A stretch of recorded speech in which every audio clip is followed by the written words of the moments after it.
Friends of the show, welcome to another episode. You are listening to Two Men On right here on the Talk ABQ network. Before we get started, special guest in the house. Oh, I thought you were going to do your thing. I thought you were going to do your thing. Oh, you ready for it? Yeah. Fred's not here.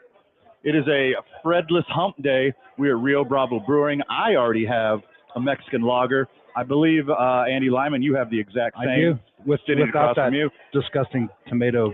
If you, well, I like a red beer, Andy. Don't assault my choices. Oh, I thought you said you liked a red beard. I got one of those. I got a couple in my life too. More beards than Aaron Rodgers.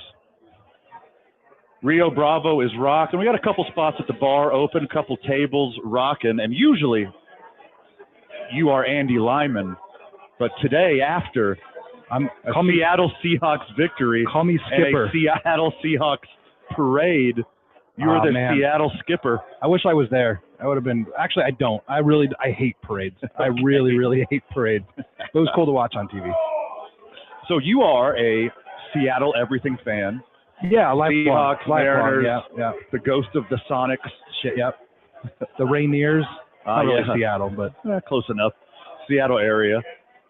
So let's give we've already did our Super Bowl recap on the program. I want to hear your Super Bowl recap on the program. Andy, what did you see from your Seattle Seahawks as they rose to the occasion and raised the Lombardi Trophy? I say I really felt Mike McDonald's feelings there. It was sort of anticlimactic. I'm sure you guys already talked about this, but as it was sort of neck and neck, well, not neck and neck, but it was like, okay, we're blowing them out of the water. They're coming back.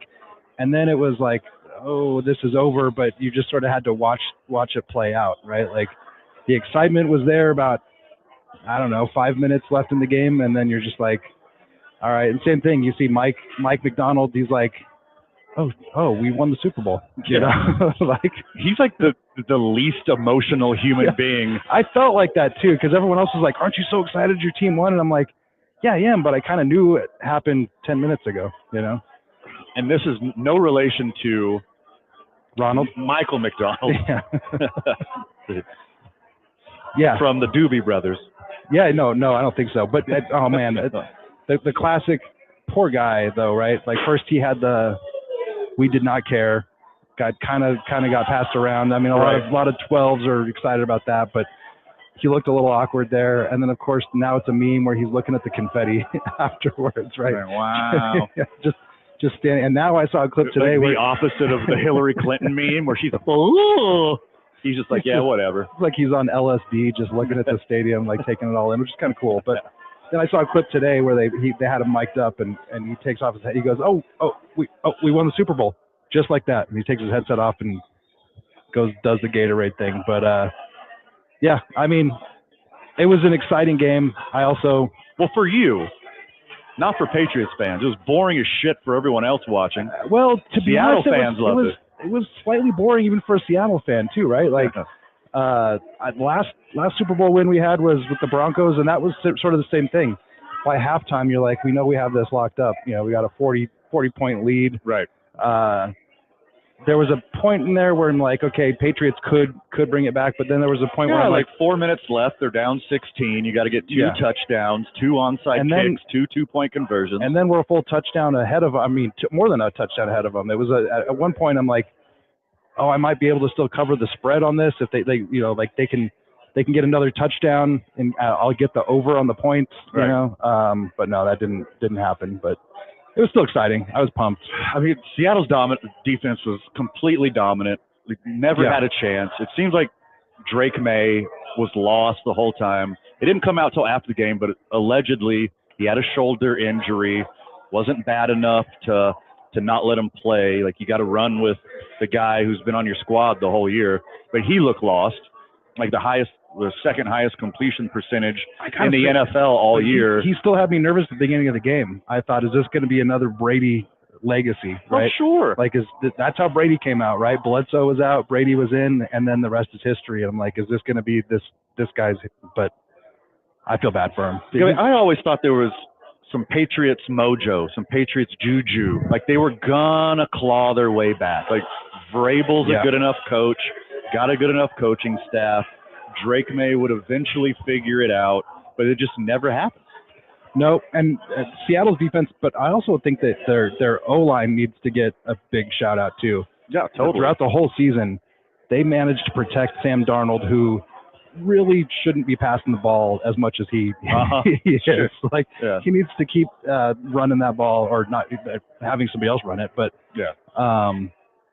but they still protect him as best they can. He sort of looks like that. He looks like an Eli Manning deer in headlights out there, where he's like, I don't know what to do.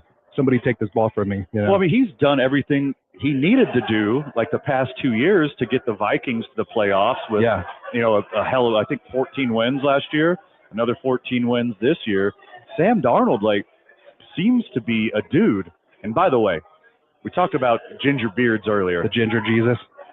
Sam Darnold, if you don't know this fact, if you've never heard me say it ad nauseum, I told everybody the party I was at, I told everybody, thanks to you, because you pointed out that he's the first ginger quarterback to win the Super Bowl. 59 years it took my people for a ginger starting. A lot of gingers have won.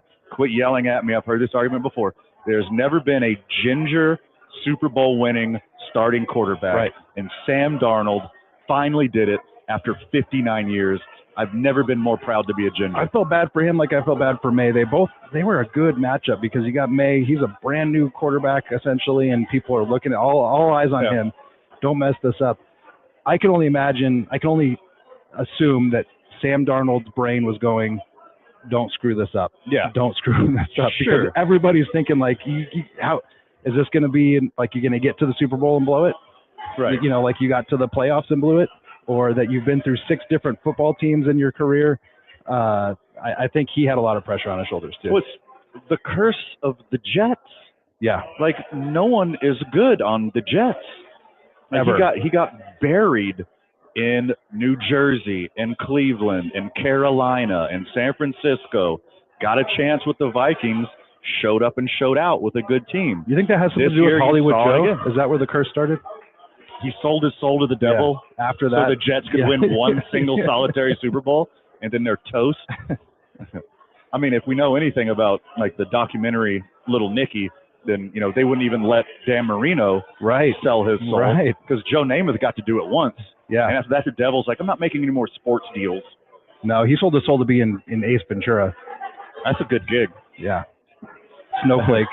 I guess while Dan Marino was in Ace Ventura and Little Nicky, how many how many side quests do you need, Dan? His acting stayed the same, just terrible. Oh yeah, just be yourself. Wait, never mind. That's an awful idea. Don't be yourself. Take some acting lessons, please. Fred is out on assignment. He is studying. I think he's about 1.5 million pages into the Epstein files, so he'll have a Epstein file recap when he gets back. Is he going to make a diorama? I hope so. Like a book report, he's going to present it. I mean, the report, not it. Right. We'll dive into what we understand from the Epstein files shortly on the program. But you watched a little bit of the Super Bowl parade. I had to, yeah. It was cool to see. There was one moment where I was on the verge of tearing up, and that didn't happen since the Friday before the Super Bowl, while I was watching all these hype-up videos of the Seahawks, and I was torturing myself leading up to the Super Bowl. I watched the Broncos Super Bowl. I watched the Patriots .01 Super Bowl. But yeah, during the parade, it was King. Shout out King 5, the NBC affiliate in Seattle. They were doing a live coverage of the parade, and they talked to this guy who. He had a 206 tattoo, which is the area code for Seattle. Thanks for telling me that. And he was with his wife, and he... Was that in Ludacris's area codes? It might have been, actually, yeah. 575. No, I don't think that was in there. And he was with his wife, and he's talking about his tattoo and how excited he was. And then he just sort of mentions it's his birthday. And the reporter's like, holy crap, it's your birthday? And so everyone sings happy birthday. She interviews the wife, and the wife tears up. It was just an emotional moment, right? It's the dude's birthday. I think only Seahawks fans, let's see, Detroit Lions fans can probably sympathize even more, but, a Seahawks fan is we've lived our lives of up until the early 2000s, a really sucky team. But the parade was cool. My favorite was to watch K9 drop a curse word on live TV. I mean, good. What are you going to stop these guys? They haven't slept. Yeah. They haven't slept in 3 days. They've been getting hammered every day, celebrating their victory. They didn't even bat an eye. They're going to cuss. And they even asked them a follow-up question. Normal, in any other circumstance, they'd be like, okay, thanks, go away. Yeah. But no, they just kept talking. Keep going. Yeah. You know what you signed up for. Oh, yeah. It's a friggin' Super Bowl parade. Also, did Seattle know it was a Super Bowl parade, or did they thought like June came early? Oh, yeah. That was the other thing is one of the commentators said something about the sun going down. I'm like, it is noon your time, my friends. The sun is not going to go down for a while. But it's because they were in downtown Seattle and like the sun shifted in a way where it got a little chilly for them. But yeah, they were commenting about how warm it was compared to the last Super Bowl parade they had. Right. Seattle is a major American metropolis. Sure. But it doesn't seem like the biggest sports town to me. No. But like, the 12th man in Seattle got one of the loudest stadiums, one of the craziest crowds. But I think out of the 3 million people or whatever is in the Seattle and surrounding area, there's like exactly 50,000 Seahawks fans. Yeah, no, it's from my experience, it's not the metropolis people in Seattle. Maybe even slightly in Tacoma, which is like the next nearest big city, but no, it's all the little suburbs around it, right? It's in my experience, all the friends that I had growing up, they were the people that lived outside Seattle, the blue collar folks that are saving their money to get that one ticket to go see a Seahawks game. The people in the city are like, I'm going to get out of the city for this game. Like I don't think people that live in Seattle proper are going to Seattle Seahawks games. The coach seems like a dude. Yeah. Mike McDonald's like I'm not going to break down film on coaches. I don't have time for that or the passion or effort or, care to do it at all whatsoever. But from what I understand, offensive guru, he's the next Shanahan, Sean McVay kind of thing. So it seems like he'll attract all the hot up-and-coming coaches. Well, defensive guru, because wasn't he defensive coordinator for the Ravens? Is that where he came from first? Yeah. And so I was just watching someone today talk about our team's going to start trying to mimic the Seahawks' defensive sort of plan, right? Is to build up your defense like he does, and that's what he does, right? Or that's what he knows. But yeah, I think God bless him, man. He's he's going to be the next big star, but you could just see it in his face. He's not built to be a star. No, and let him be like that. Yeah, no, exactly. He's so pure. Look at the biggest name in all of coaching, Bill Belichick. Oh, like he's the most serial killer. Yeah. No emotion, and I think that's pretty important. Like that, you don't often see a coach running down the sideline, yelling and pumping his fist. Right. Like most of the successful ones are the stone cold killers. Yeah, no, I'm glad that there's a kind-hearted, speaking of that, I all the other stuff I binged the weekend before the Super Bowl was, came across a YouTube video. It was a documentary about Steve Largent, right? And I guess I knew this. He is very conservative. He's still alive. I shouldn't say was. Okay. He's very conservative, but also real religious. Him and Zorn both apparently. And all that aside, my thoughts about organized religion aside, there's something very like pure-hearted about these guys, and I think McDonald is the same way. I think he's a family man. After the game, he was sitting with his kid and his wife, away from everything else, just sort of soaking it in, which I find just fabulous. Like you could be out there doing blow off of hookers' asses afterwards. Shout out to Michael Irvin. I mean that kind of religiosity in a team sport like football, it's apparent at every level of football. It seems like football of all sports attracts like more people in religion, especially like I realize that with my kids in soccer now, and he's at a relatively low level. He's in 7th grade, so it's not super competitive yet. Yeah. But like everybody that he's on teams with, their TikToks, their Instagrams always have the little cross in it. And I mean, we're the heathen family that doesn't do any sort of religion stuff. And I'm like, I kind of spotted on his cleats, he had like written some verses on there. I don't even know if he knew what it was, right? They don't know anything about the Bible or God or anything, but I noticed that. Like, it's got to be a sports thing. Your kids seem like Old Testament Christians. a little fire and brimstone in those children. We do not let them wear mixed fibers in their clothes. It's all wool or cotton separate. They can't have cheeseburgers. You can't have the mother's meat with the child's milk at the same time. Exactly. No hooven clothes or fish on Friday. What am I trying to say? Cloven hooves. There you go. Yeah. The halftime show, incredible. I mean, still soaked in controversy days later. It's the halftime show and the way people treated Bad Bunny, who, by the way, if you're just joining us and you don't know where Puerto Rico is, it's in the Gulf of what is now the Gulf of America. Yeah. It is a United States territory, and people who are born in Puerto Rico are American citizens. Get over it.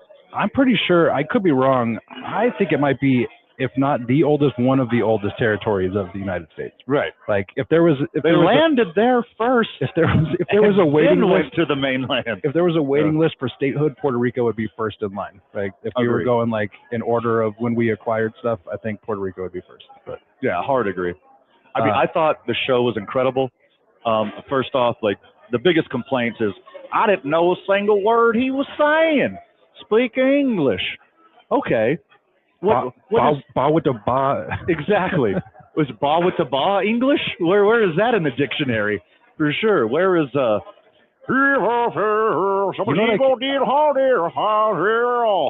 can understand really you don't know clearly a single word of Pearl Jam. But what comes across really, really clearly is the lyrics for Kid Rock when he talks about having sex with underage girls. I heard that loud. That one you know. Yeah. That one you know. That's in clear English. Yeah, I mean, how many bands that are predominantly in English that you don't know what the hell they're saying either? I don't know. It's the majority. Some of my favorite songs. You're telling me, guy who's recording videos in the front seat of his truck with his glasses on, with his gas station glasses on and his hat pulled too low.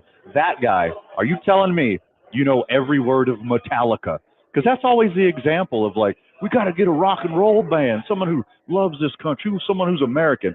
You don't know Metallica's lyrics either. I'm just convinced that there is a secret cabal of people who have to figure out what to be mad about every year for the Super Bowl. I'm remembering back with Janet Jackson, and that seemed like a legitimate like anger, right? That someone showed a boob on TV. But that's all every Super Bowl, unless you go back to the days of like Mickey Mouse Club on the field and, marching band, right? I feel like someone's going to be mad at every Super Bowl halftime show ever. There's reasons to be mad at anything in the world, and sure. The internet will tell you exactly what to be mad at every day. Yep. If you're looking for a reason. I mean, it's not a family-friendly sport. These guys are giving each other concussions every day. There's a whole team of people in the booth bleeping cuss words, because that's all they do on the field the whole time. They talk in expletives on the field. There is a team of people who are bleeping out the cuss words on the field. Like, this is not what you think it is. Speaking of that, cuss words and not family-friendly stuff, what do you think? Would you take the over-under within 10 years, or in 10 years, the halftime show will be a podcast? There's going to be a live podcast. So much outrage. Joe Rogan on the 50-yard line just talking to some guy about werewolves. It could happen. I mean, I wouldn't discount it. I'll take the over on that. But after Bad Bunny, and like, even if you're not into Latin or Caribbean music, you gotta admit the stage show was incredible. Oh yeah, it was wildly entertaining. See the shots from people that were there live? Yeah, they got the crappiest view. The people who are actually in person. So let's see the Bad Bunny concert. You can hear them, but us watching on the television, it looked incredible. Oh, and I got hooked. Like I was a sucker. Once I found out the significance of the kid getting the Grammy, I was like, oh my God, they brought that kid there. That's crazy. And then it was like a day later, people were like, no, it wasn't. And I'm like, well, that would be very cruel to take this kid who was just detained by ICE and be like, come stand in the middle of this football field with thousands and thousands of people and hope you don't get booed. and the live wedding and the special guests. Like the wedding was real though, right? The wedding was real from what I understand. I'm now in the wrestling world, so to me everything's a work. Like even if it seems incredibly real, like I'm still not all the way convinced that it's real. You know, shame on me for being such a pessimist now, but I've just seen it too often. Like we hosted the Super Bowl watch party at Uptown Sports Bar. By the way, wrestling fans out there, Monday Night Raw watch parties every single Monday. We're going to do 2 Men On and Going Over, Fred Slow, Saleh Taylor. Back to back. The wrestling show, back to back, bam, bam.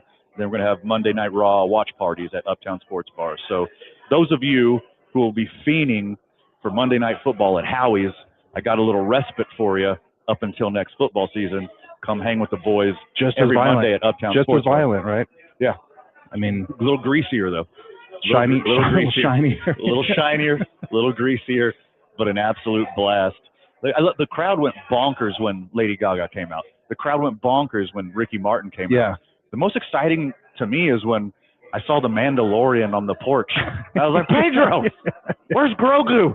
I guess that's if I have a man crush, it's got to be him.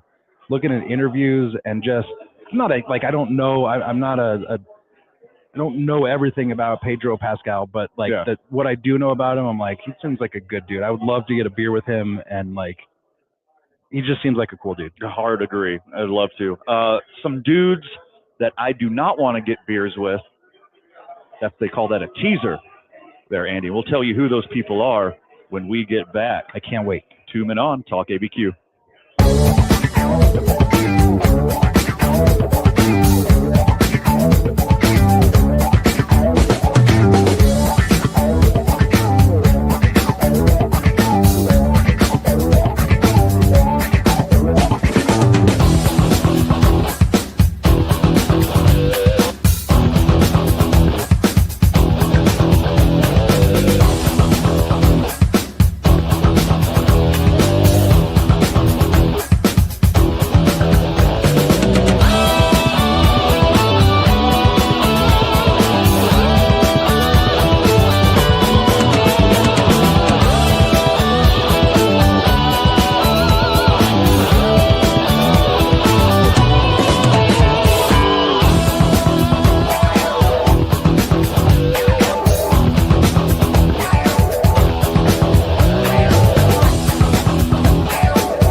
Friends of the show, welcome back. Welcome back to Talk ABQ presents 2 Men On. We are live from Rio Bravo Brewing, 2nd Street, just a smidgen south of the interstate. This is the place to be to grab your happy hour libations. I got myself a little Mexican lager right here. I'm going to get some delicious, this is a place, Andy Lyman sitting in for Fred Slow today. I'm sorry, the Seattle Skipper. Seattle Skipper sitting in for Fred Slow today. Fred will be back with us on Friday.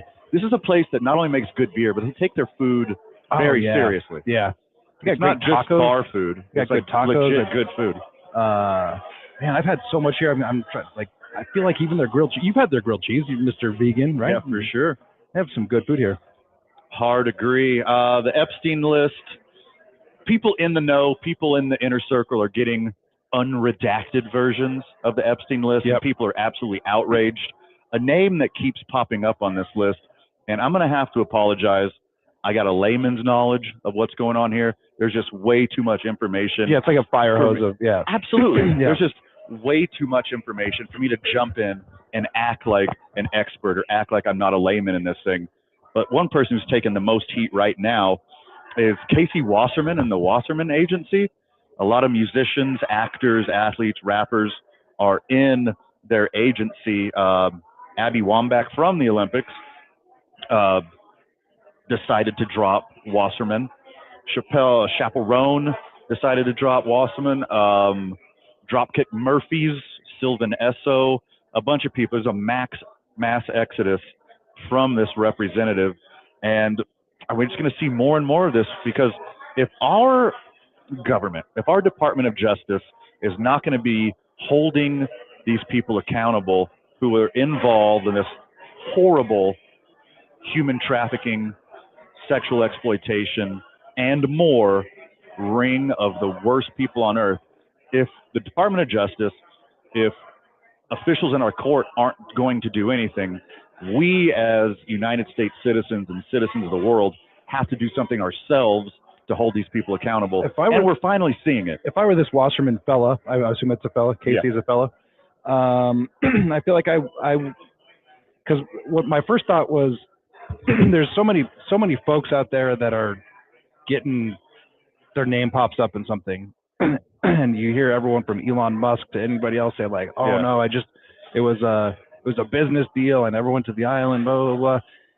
If I were one of these people and I'd ever even said the word Epstein in an email to somebody, I might be like putting my hand up before these files came out and be way like, ahead of time. Just FYI, like my name's gonna pop up probably someday, but I want to lay out exactly what because now, like, if you don't say it, especially as we're both parents, as parents, you're like, and if you didn't come clean about it the first time, like, why am I gonna believe, like 100%. So yeah, I mean, it's such a mess, and now you've got like our representative Melanie Stansbury is one of the many representatives that got to see, like, I guess an unredacted version of it, right? And they're coming out and saying it's bad, right? Like, yes. Of course it was bad. We knew it was bad, but man, like, yeah, just get out ahead of it, man. Especially if this seems like something you don't come back from being canceled over, right? Like, yes. Like, well, I mean, it obviously depends on your level of involvement, because we all know Epstein tried to surround himself with the best and the brightest through, science and finance and Hollywood and blah, blah, blah, usually as a way to blackmail them and get what they want out of them, sure, et cetera, et cetera. That's not a secret. But there were so many, like, peripheral people who were involved in this, like people who just literally went to the island before they knew how awful it was, who went to here in New Mexico, the ranch, before they knew how awful it was and the things that went down there. Like, the most disgusting part to me is it's not people trying to save their ass. Like, of course people are going to try to save their ass. It's the innocent who don't do anything about it. The people who, like, what's the quote? I'm going to botch it. Like, evil doesn't grow through the actions of evil. Evil only grows through the indifference of good. You just made that up, didn't you? So I did not. I didn't make it up, but I did botch it. The only way people come to justice for this is if people do the right thing. Yeah. Because the only reason this has existed for so long is because people allowed it to happen. There's been stories and stories and stories. If you are in the know of news and pop culture and celebrity and the happenings of not only the United States but the world, you've known how awful this guy has been for 2 decades at least. Yeah, sorry, Bill Gates. I saw an interview with him recently where after the whole STD thing with his wife came out, that he was like, oh, no. I think he was trying to say it was he sent an email about me and it wasn't whatever, blah, blah, blah, blah, blah. And I'm like, sorry, Bill Gates. I still think you're a shithead because you didn't, like, get in front of this when you knew that your name was going to show up in an email. Sure. You knew that why don't you do the interview way before the files come out and say, here's what I know, right? Yeah. Everybody. I guess the guy who owns, or the CEO of LinkedIn, I just read this today, that he's wrapped up in, I mean, everybody. It's getting to the point where I'm like, I hope I don't show up. I mean, like, there's no way I would be in the list. Right. There's no way I would be in those circles, but I'm like, damn, everybody? Like, when's somebody I know going to be in there, We're not far away from that. Yeah, no. I mean, it's going to be 7 degrees of Kevin Bacon over and over again. Well, I mean, we've for already everyone in this Epstein list. The late Bill Richardson. Yeah. I mean, we still don't know where he falls into that. I got some assumptions. Oh, sure. I mean, yeah. I've heard stories of like I don't want to talk ill about dead people, but I've heard stories of just his demeanor, I guess, which makes me think that, he maybe didn't do some terrible shit, but I've heard stories and I've heard rumors as well. And like if you're on the Epstein list in some random email talking about you were at a friend of a friend of a friend's party, or you're on an email like you're going to be the musical guest at some dinner in Manhattan, or that's one thing. I get it because they're so socially connected. I mean, there's such social butterflies. Like there's some kind of event or something happening all the time. And whether it's 3 or 4 people showing up or dozens of people or hundreds of people showing up to these events, there's going to be some collateral damage on innocent people. But the names that are in there over and over and over, the 45th and 47th President of the United States being in there at least 38,000 times. More than Jesus is mentioned in the Bible? More than Jesus is mentioned in the Bible. More than Harry Potter was mentioned in Harry Potter. The whole series, not one book. Yeah. He's in the Epstein files so GDMF times that there is absolutely no other way to logically reason that he's not involved in this. Or, I mean, and what makes it worse for the president and Clinton too, but the current president is, let's just assume that you actually didn't take part in anything illegal or disgusting, which, that's a stretch. But this whole time you've been like brushing it aside like it's no big deal. So like, again, it goes back to the, like, if you were free and clear, wouldn't you want to get out there right away and be like, hey, I'm probably going to be mentioned in there 38,000 times, but it's because, I don't know, mutual business interest. Sure. I mean, I think if you're at a certain point, it's hard to explain some of that stuff away, but. 100%. Especially with Bill Clinton. And then, the Clintons have agreed to testify and get more information on what was going on with the Epstein conglomerate, or whatever you want to call his cabal of people who are doing these awful things. He has intimate information about the ongoings that were happening both on the plains and the island in Florida and Manhattan and all the Napa Valley and goddamn Catalina Island or whatever. Clinton just oozes that, like, I don't give an F attitude where, like, he's going to just light them up. Yeah, he's like 80. He's almost 80. He's going to go out there and be like, I was part of it, but guess what? There was way worse than what I did. You know? And here's everything. Yeah. I think the Clintons are going to burn it all down. Hey, look, I love a good BJ as much as the next guy, but they're all over age. Some of these other people, though, let me tell you, super gross. Pretty grody. Look, all right, this is going to sound super, but like, we've seen the list of women that Clinton has been linked with outside of his marriage. Right. I don't think he was, they're all great women, I'm sure, but like, he wasn't pulling supermodels in public. Like he was, you know what I mean? Like, right. So like, it's more ease of access. Yes.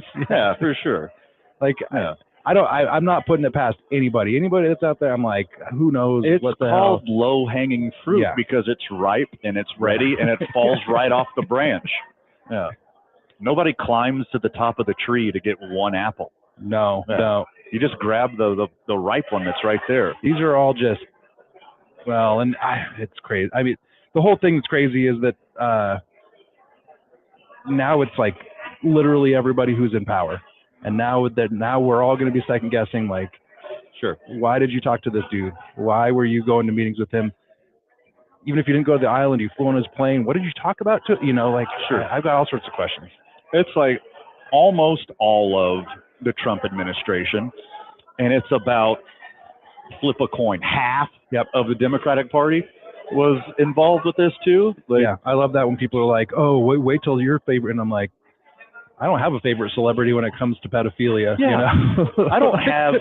I don't treat any public servant like a celebrity. Yeah. Like the reason that you even have Trump flags and MAGA hats and shirts and commemorative plates, and you buy his shoes and you buy his watches, it's pathetic. Like, he should be working for you. He is a public servant. He's an elected official, should not be glorified like a friggin' pop star. What's that term? Oh, yeah, bootlicker. Yeah, they're bootlickers is what they are.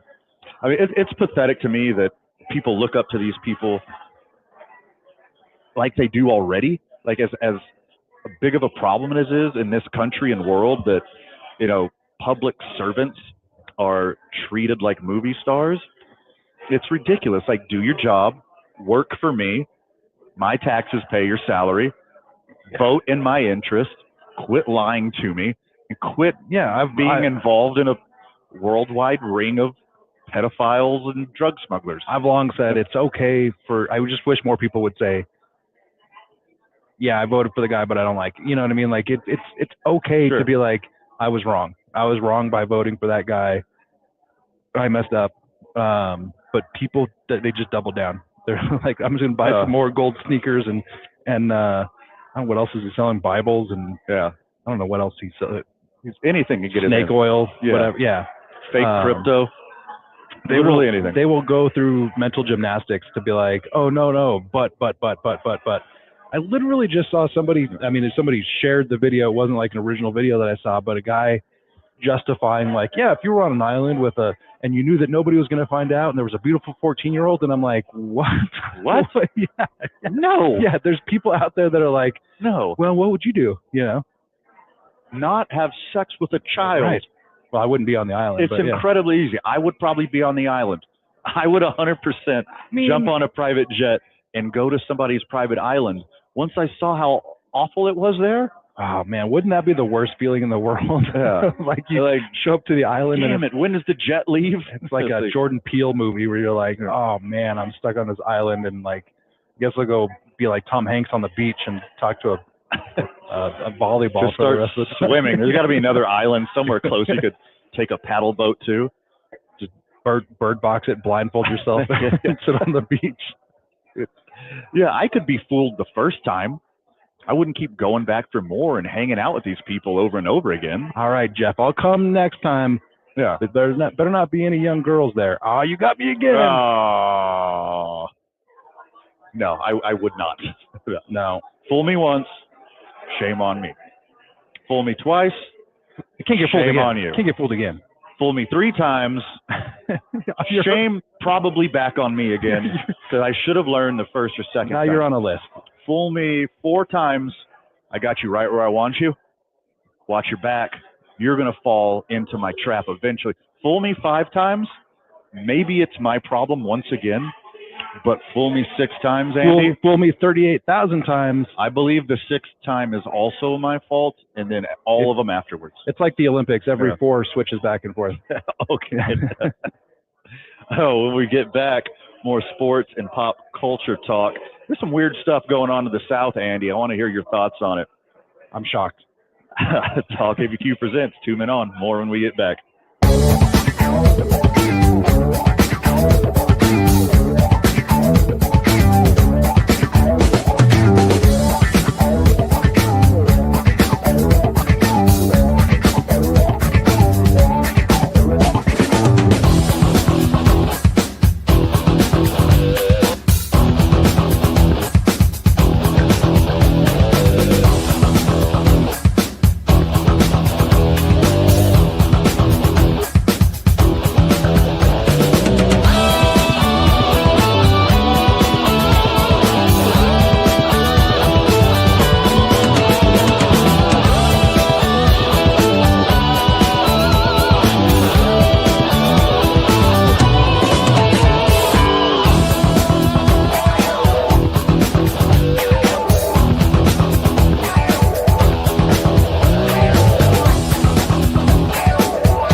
friends of the show, welcome back to the program. Welcome back to Talk ABQ Presents 2 Men On. We're live from Rio Bravo Brewing. Myself and Andy Lyman, the Seattle skipper, still high off of his beloved Seahawks and some other Super Bowl win. And okay, yeah. Also weed. So, all right, we pose this question to you. As a Seattle boy, as a PNWer, yep, would you rather have Seahawks Super Bowl, Mariners World Series, or the Sonics back? Well, okay. I was going to say we might have all three this year, but we can't have the Sonics are maybe coming back, but probably not. They're not going to obviously play this year. But I was telling my son this the other day, you know, if we won the World Series last year, we can't say it was the same season, same year, but we could get a Super Bowl win and a World Series in the same year. In the calendar year of 2026. Right. And then next year we'll get a basketball team back.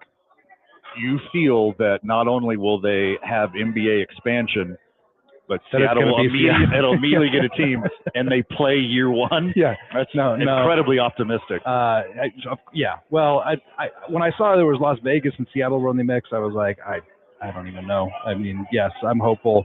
People are saying, yeah, they're in the mix, but I mean, Vegas will get a team the second LeBron retires and starts an ownership group and buys it. The Vegas is going to get whatever they want because they're the outlier of cities where taxpayer subsidized stuff works out because they get their return. It doesn't work anywhere else except for Vegas, right? Taxpayers funded the Sphere. I think, maybe not. But everything that taxpayers sort of subsidize in Vegas, they get everything back because people flock to it. People will go see the Raiders. They're going to go see the new basketball team. They're going to go see the Sphere. Yes. Everything that they create in Vegas, people will go see. It doesn't work out other places, but now I'm on. If they're going to steal a basketball team, it's going to be tough. But why not the Golden State Warriors? Oh, they already stole the Raiders from Oakland. They stole the Athletics from Oakland. Take Golden State from Oakland too. Skim off all the shitty teams off the bottom, and and make them shittier in Vegas. I mean, what would you do if you say you wanted to see? I'm going to see the Mariners play at least one time this year. If you had to choose a road trip to watch your team play, I'm using the Mariners as an example for you. But wouldn't you just go to Vegas? Your obvious first choice. Yeah, totally. Like why not? I mean, you and I were talking before we went on about going to see some spring training games in Phoenix, right? That's the closest like real professional baseball. I mean, I guess Colorado, but Phoenix is a trip. That's a boys trip, right? Yeah. Like let's go get an Airbnb and go swimming and watch a baseball game. You can do that in Vegas if they had a baseball team there, right? Like, I guess but still 2 years away, but still. But yeah, you can go get a nice hotel. You can go get some good food. You can go catch a game, get some gambling in. And then tell your wife you didn't get any hookers. I mean, right. Allegedly. No. We don't have to tell them anything because what happens there stays there. Yeah. But yeah, absolutely. Like I would, yes, that is a place I would go see my team on the road. Also, like, why not just add that into a regular Vegas trip? Where they're, are the Raiders playing? Yeah. Are the former Oakland A's playing? Right.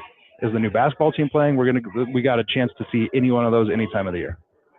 So that would be my choice, 100%. Yeah. Like I've been to Phoenix and Denver a bunch, not even to specifically watch my team that I enjoy. Just like I got a weekend off. There is Major League Baseball at Coors Field. By the way, friends of the show, you've never been to Coors Field. It's incredible, an absolute gem. It's so much fun, beautifully crafted, and it's one of the oldest. It's the oldest stadium of the new generation of stadiums. It still looks brand new. If I remember correctly, it's real steep. I was up in the literal nosebleeds where you could literally get a nosebleed. Yeah. And I remember feeling like if I stood up too fast, I was going to topple down to the bottom. You can at Coors Field, you can get a standing room only ticket for like $8 and go to the bar in right field. Oh, hell yeah! Incredible. Hell yeah! That is so sweet. It's cheaper than some AAA games. A city that I don't go to often because reasons is El Paso, Texas. Did you see this airport stuff the last couple days? I saw just recently that I thought it was today that Trump was shutting down planes in El Paso? Maybe it was yesterday. I saw the whole airport was shut down last night going into this morning and today. They thought that cartels and possibly terrorist organizations attached to cartels have been flying balloons and drones across the border. Turns out it was just somebody's birthday in Juarez. Well, the most recent one, you might be exactly right, because they shot down like a party balloon. And like they saw, like, this is the last straw. There's too many drones. There's too many balloons. We're going to shut the whole airspace down in case any of these are real coming up. There's ever a metaphor for what our country's going through right now. It's we see some movement over the border. Let's just shoot it with a laser as fast as we can without even asking questions. Right? I mean, coming across the border, if it's a inanimate object, sign me up for it. If it's a human being crossing the border, sure, give them a chance. Give them a chance. Shoot all the balloons down. Unless there's some kid from Colorado in it. That's depending on what's in the balloon. Maybe just leave the balloon sitting there, because I might go drive across the border and try to pick up some of these balloons and drones. What you got? There might be a special paperweight at the bottom of the balloon. Yeah, what you got in that balloon, dog? Have you heard about the? Speaking of that, have you heard what a square grouper is? Have you heard of this term? Square grouper. Grouper. Yeah, I have not. I'm not sure if it still happens. I'm sure it does, but back in the day, I want to say 70s and 80s, that was the term, and I've confirmed this with a friend of mine who grew up in Miami in the 70s.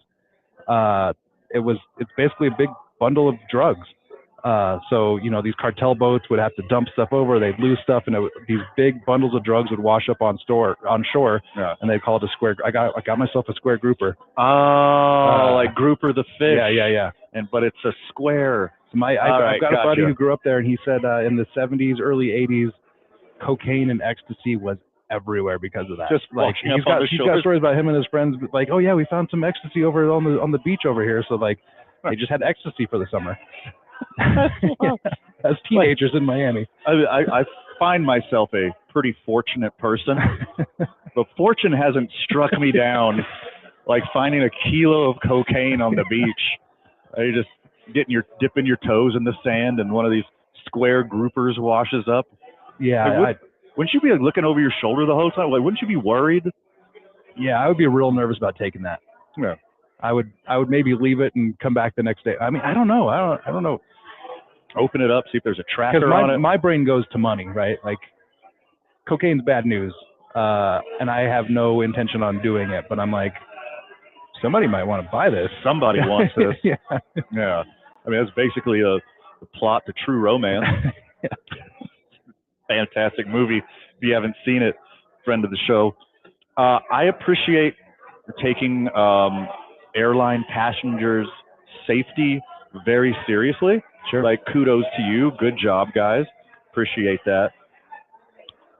Look, come on. Like, admit you were wrong. Like, just say, don't lie. I mean, we're doing so much lying in this administration, in this culture right now. No one's willing to say they're wrong and say they're sorry and, take that very important data and move on and make yourself better. They just lie about it.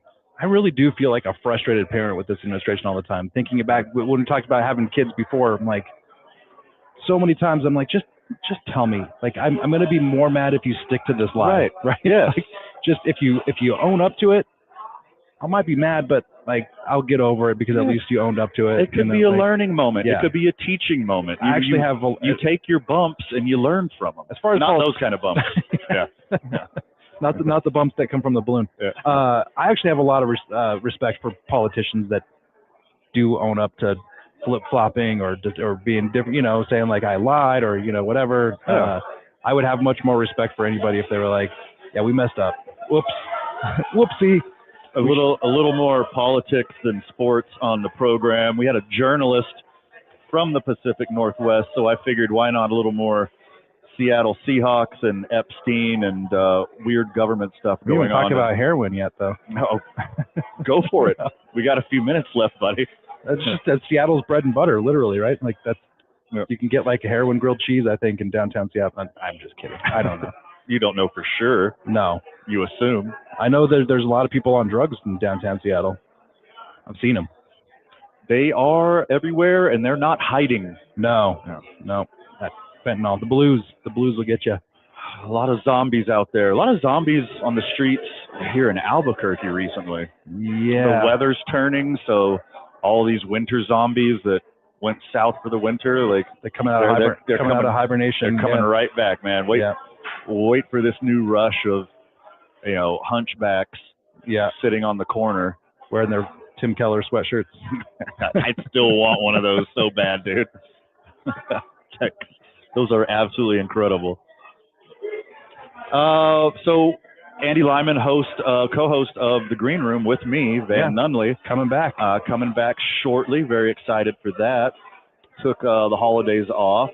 Really excited what Hyenas Comedy Club is doing and what we're going to do with them. Also, the whole Talk ABQ family is on our new friends, whether you're watching right now on Instagram Live, Facebook Live, YouTube Live, whether you're doing audio only on Spotify, Apple, Stitcher, SoundCloud. Thank you for being a friend of the show.